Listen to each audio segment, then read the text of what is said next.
আসসালামু আলাইকুম। আশা করি সবাই ভালো আছেন। আজকে আমার রেসিপিতে থাকছে ডিমের কোরমা। তো এখানে আমি নিয়েছি ৮ টা ১০ টা কিশমিশ, এখানে নিয়েছি ৬ টা কাঁচামরিচ এবং কাজু বাদাম, কাঠবাদাম।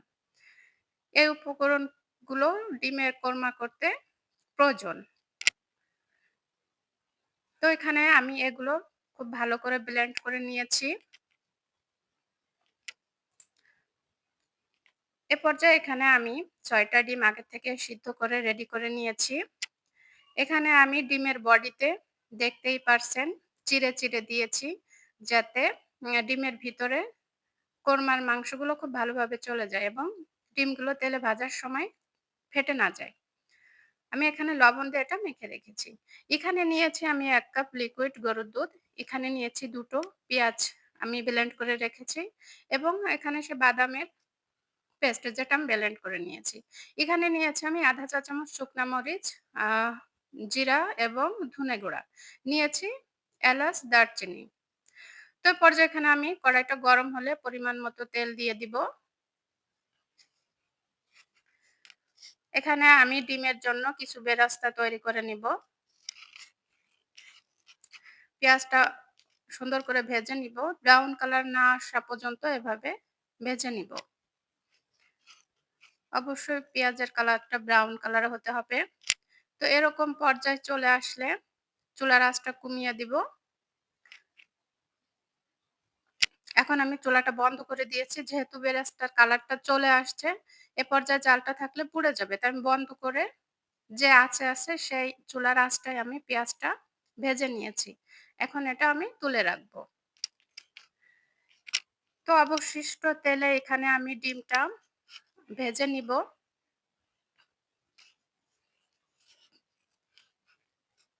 ডিমগুলা উল্টে পাল্টে নেড়ে দিব যাতে উভয় পাশে সুন্দরভাবে ভাজা হয়ে যায় এবং কালারটা একই রকম হয়। এখানে ডিমগুলো আমি বডিতে চিড়ে দিয়েছি। তো এ পর্যায়ে ডিমটা অনেক সময় বাস্ট হওয়ার সম্ভাবনা থাকে।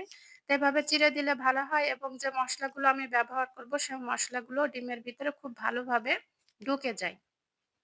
এর জন্য অবশ্যই ডিমের বডিতে চিড়ে দেওয়া প্রয়োজন। ডিমের উভয় পাশে যেন একই রকম কালার আসে সেদিক খেয়াল রেখে নেড়েচেড়ে খুব ভালোভাবে ভেজে নিতে হবে ডিমগুলা। তো দেখতেই পারছেন ডিমগুলায় সুন্দর কালার চলে আসছে। এ পর্যায়ে আমি ডিমগুলা তুলে রাখবো।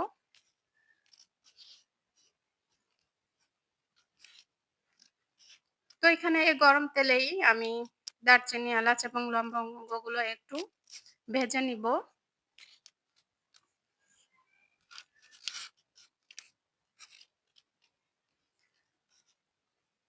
বেশি ভাজার দরকার নেই। এখানে আমি এ পর্যায়ে ২ টো পেঁয়াজ পেস্ট করে নিয়েছি সেটা এড করে দিব। পেঁয়াজটা খুব ভালোভাবে নেড়েচেড়ে ভেজে নিব। পেঁয়াজের কাঁচা গন্ধটা যাতে চলে যায় সে পর্যন্ত আমরা ভেজে নিব পেঁয়াজটা। এখানে পেঁয়াজ কুচি ব্যবহার করতে পারেন। তবে যেহেতু ডিমের কোরমা পেঁয়াজের পেস্ট ব্যবহার করাটাই ভালো। তো এভাবে ভেজে নিব। অবশ্যই পেঁয়াজের কাঁচা গন্ধটা যেন না থাকে সেদিকে খেয়াল রাখতে হবে। তো এখানে আমি ১ চা চামচ অর্থাৎ ১/২ চা চামচ রসুন এবং ১/২ চা চামচ আদা, ১ চা চামচ নিয়েছি মোট। তো উপকরণটি এর সাথে মিশিয়ে দিব। খুব ভালোভাবে নেড়েচেড়ে মিশিয়ে দিব এর সাথে।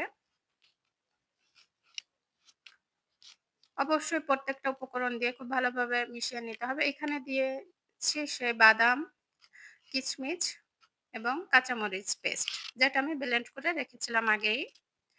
তো উপকরণটি দিয়েও খুব ভালোভাবে মিশিয়ে নিব।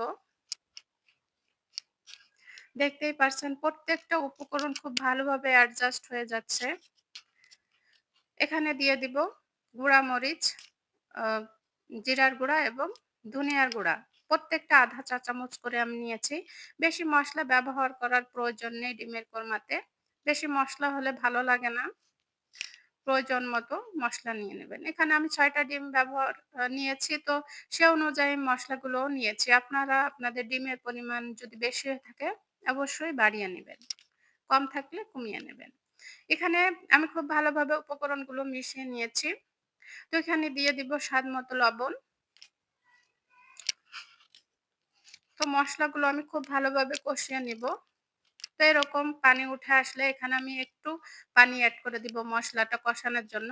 কারণ আমি একটা কাজে খুবই বিশ্বাসী যে মসলাটা খুব ভালোভাবে কষাতে হবে।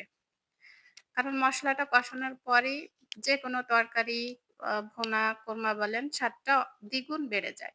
তো এখানে আমি কিছু সময় ৩ মিনিট ঢেকে দিব। যেন মসলাটা খুব ভালোভাবে কষানো হয়ে যায় এবং গাঢ় পানিটা টেনে যায়। দেখতেই পারছেন সম্পূর্ণ তেলটা উপরে চলে আসছে। অর্থাৎ আমার মসলাটা খুব ভালোভাবে কষানো হয়ে গেছে এবং পানির পরিমাণটা একেবারেই নেই। শুধু তেল মসলা খুব ভালোভাবেই কম্বিনেশন হয়ে খুব ভালোভাবে মিশে গেছে এবং কষানো হয়েছে। এখানে এড করে দেব লিকুইড দুধ। এখানে আমি ১ কাপ দুধ নিয়েছি। আবারও নেড়েচেড়ে সবগুলো উপকরণ মিশিয়ে নিব দুধের সাথে। দেখতেই পারছেন সুন্দর একটা কালার চলে আসছে। এখনই খুব ভালোভাবে মিশিয়ে নিব, নেড়ে দিব। চারপাশে যেন মসলা লেগে না থাকে, থাকলেও এভাবে আমরা সুন্দর করে মিশিয়ে নিব। এভাবে দুধটা জাল হওয়া পর্যন্ত আমরা ওয়েট করতে হবে আমাদের। তো সম্পূর্ণ দুধটা যখন জাল হয়ে যাবে তখন আমরা পরবর্তী পর্যায়ে চলে যাব। দুধটা ভালোভাবে জাল হোক। অবশ্যই ভালোভাবে জাল হতে হবে। যেহেতু দুধ আমি কাঁচা লিকুইড দুধ নিয়েছি। খুব ভালোভাবে এখানে জ্বালিয়ে নিতে হবে। তো দেখতেই পারছেন পুরোপুরি দুধটা ফুটে গেছে। তো এখানে আমি আ ডিমগুলা দিয়ে দিব। ডিমগুলার সাথে দুধটা খুব ভালোভাবে মিলিয়ে দিব। আমি ডিমের গায়ে অনেকগুলা চিড়ে দিয়েছি। যাতে মসলাগুলো খুব ভালোভাবে ডিমের ভিতরে মিশে যায়। এখানে এড করে দিলাম ২ টো কাঁচামরিচ আমি এভাবে ভেঙে দিয়েছি। তো এ পর্যায়ে আমার আ ৪-৫ মিনিট জাল দেওয়ার পরে এরকম একটা পর্যায়ে চলে আসছে। দেখতেই পারছেন তেলগুলা মসলার থেকে ছেড়ে দিয়েছে। উপরে চলে আসছে। তো এমন পর্যায়ে আসলে তো বোঝাই যায় যে রান্নাটা অনেকটা হয়ে গেছে। তারপর মসলাটা অনেক সুন্দর করে কষানো হয়েছে। তো আমার ডিমের কুরমাটা প্রায় শেষের দিকে। অনেক সুন্দর একটা কালার আসছে। দেখতেও অনেকটা ভালো লাগছে। এখানে আমি এড করে দিব ১ চা চামচ ঘি। এটা ফ্লেভারটা অনেকটা বাড়িয়ে দেয় এবং ঘ্রাণটা তো থাকেই, স্বাদটাও সাথে থাকে। এখানে আমার ভেজে রাখা পেঁয়াজের বেরাস্তাটা আমি এখানে এভাবে সেট করে দিব। তো দেখতেই অনেক সুন্দর লাগছে। তো আপনাদের কাছে কেমন লাগছে আমার রেসিপিটা? ভালো লাগলে অবশ্যই কমেন্টস করে যাবেন এবং আমাকে জানাবেন যে আমার রেসিপিটা কেমন হয়েছে। তো আশা করি আমার ভিডিওটা যদি আপনাদের ভালো লেগে থাকে তো অবশ্যই রিকোয়েস্ট থাকবে লাইক করার জন্য এবং কমেন্টস ড্রপ করবেন যে আমার রেসিপিটা কেমন হয়েছে। তো এভাবে আপনারা ডিমের কোরমাটা বাসায় ট্রাই করবেন। তো লাস্ট পর্যায়ে আমি এভাবে আমার ডিমের কোরমাটা একটা প্লেটে সার্ভ করে নিয়েছি এবং দেখতেই পারছেন যে কতটা লোভনীয় হয়েছে। যা দেখতে যতটা লোভনীয় হয়েছে খেতেও ততটা স্বাদ লাগবে ইনশাআল্লাহ। অবশ্যই আপনারা বাসায় এভাবে শেয়ার করবেন। আর অবশ্যই আমাকে জানাবেন যে আমার রেসিপিটা কেমন হয়েছে। আর নতুন হয়ে থাকলে আমার চ্যানেলটি অবশ্যই সাবস্ক্রাইব করবেন।